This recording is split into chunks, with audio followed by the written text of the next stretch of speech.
தாவீதின் சங்கீதம் 33ஆம் அதிகாரம் 12 22 வரை. கர்த்தரை தங்களுக்கு தெய்வமாக கொண்ட ஜாதியும் அவர் தமக்கு சுதந்திரமாக தெரிந்து கொண்ட ஜனமும் பாக்கியம் உள்ளது.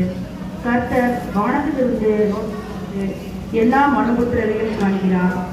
தாம் வாசமாய் இருக்கிற ஸ்தலத்திலிருந்து பூமியின் குடிகள் எல்லார் மேலும் கண்ணோக்கமாய் இருக்கிறார். அவர்களுடைய இருதயங்களை எல்லாம் அவர் உருவாக்கி அவர்கள் செயல்களை எல்லாம் கவனித்திருக்கிறார்.